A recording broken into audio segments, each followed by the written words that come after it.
Now, I reviewed a fiction book a couple of days ago, the Alas Babylon, which was actually part of my high school reading curriculum. I think in ninth grade we read that in freshman English. And that year we had a lot of weird apocalyptic, post-apocalyptic stuff. And of course that was late 80s. The Cold War was still very much a thing. And anyway, someone in the comment section said, hey, review more fiction. Now this is one I have reviewed before, but I think it was early on, and I'm not sure where the review is located on my channel. I'll have to dig around a little bit for it. But I wanted to review this again, and I'm actually going to give out some spoilers this time. So I highly recommend this as a work of fiction, an interesting book, and I'm going to explain a little bit why, and then I'm going to tell you when there's spoilers don't go any further if you don't want any spoilers. So this is Trilby by George de Maurier, I think is how you say his name. I think this was originally published in France in French and then translated to English. And a lot of this I'm going to say off the top of my head, like how I remember some of these things in this book. So bear with me, because I think I originally got this and read this in 2018 or 19 or so. And I actually got it because of a book I had on hypnosis that made a mention of this book. So anyway, so this is a novel, and if memory serves me right, this is one of the first best-selling authors, best-selling novels. And this was originally published in... oh, there goes the clock. So this was reissued in 2009. Obviously, this isn't the original version. I want to say this is from... I'm not seeing it here, but I think this was originally published in very late 1800s, like 1897, something like that. But regardless, what this is about is it's kind of following the Bohemian art culture in Victorian era France, and I think this might have even been published in as a serial novel. I can't remember the whole story on it, but it's a story of this Bohemian art culture. This girl starts out as an art model, and there's a kind of a love interest between her and this young artist, and these other artists and kind of bohemian guys that are, one's like a former soldier, and they're all kind of mentoring this young man into adult life. And so some of it's kind of a slice of life of Victorian era art culture in the late 1800s. So fascinating for that alone. It is very wordy, very descriptive, a lot of very descriptive language, because again, this is prior to television. This is prior to, a lot of the visual arts where you could have a lot of this stuff explained in a picture, and it's illustrated. There are illustrations of some of the characters in this.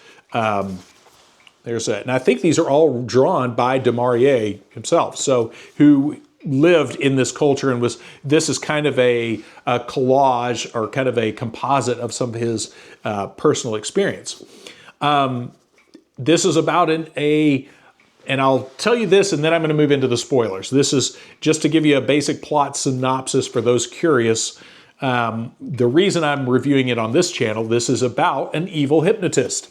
So definitely, if you're curious about that and you're into a lot of the mind control stuff and like the Monarch program and things like that, you will definitely get sucked into this book.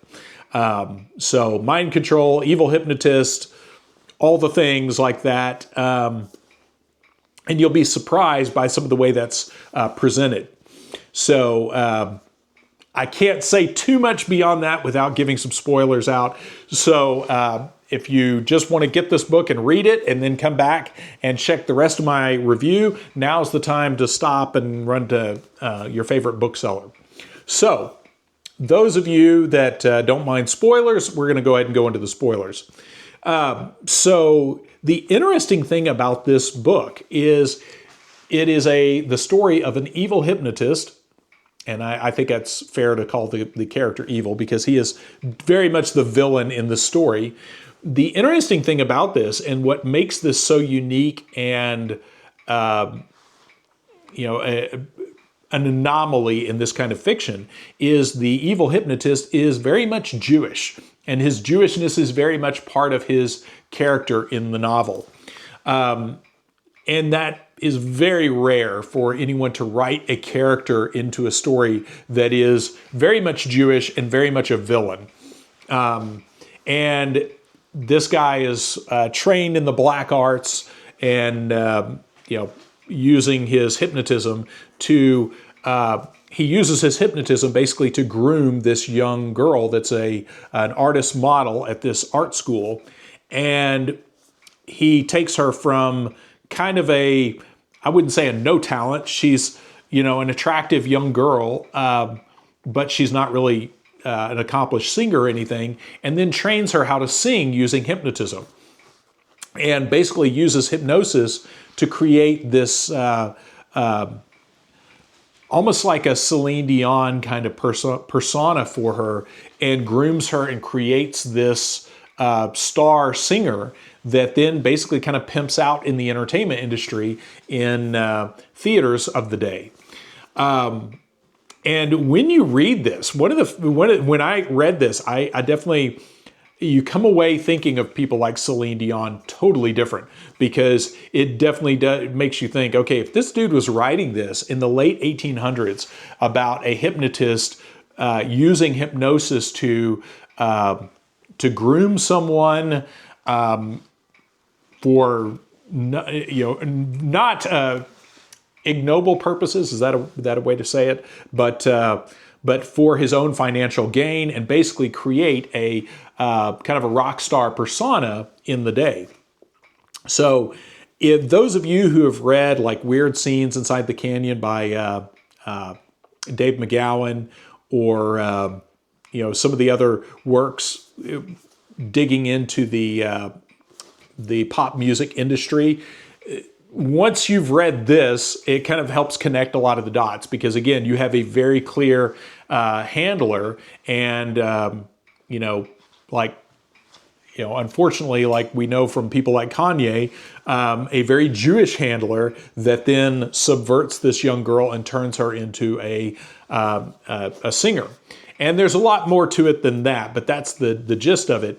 And again, and now, in light of many of you who followed stuff like the Monarch program and other MK Ultra and things, you can't help but see the connections between the character in this book and the modern applications in the entertainment industry. And then again, probably the biggest surprise in that is that you have an overtly Jewish antagonist, and that it's kind of crazy. That's one of those things that it shouldn't be that far out. Like if I write a book about where an evil priest is the villain, nobody's shocked. If I write a book about a Muslim imam who is encouraging people to go blow somebody up with a car bomb, nobody's shocked by that. So why is it? Why is this particular character so taboo for this guy to happen to be Jewish? So anyway, I'll leave it at that, but fascinating book. Like I said, it is a little wordy, and this is what prompted the whole Trilby hat. But because of the villain in this story, this has kind of fallen into obscurity. So unless you're seeking it out, a lot of people are unaware of this book and its broader implications for both hypnosis and, of course, the angle with Judaism as well. So anyway, and I'm very curious, those of you familiar with this book who've read it, I'm curious your thoughts on it. If any of you have additional takes on this, I'd definitely like to hear it. And someone, again, brought up that I'm waving the books around too much. I'll put the book title in the video description on this, so you can go find this at your favorite bookseller. But there you go. It's Trilby by George de Maurier. And again, spoilers are over now. So, but I'm really curious who else has read this and what your thoughts on this might be.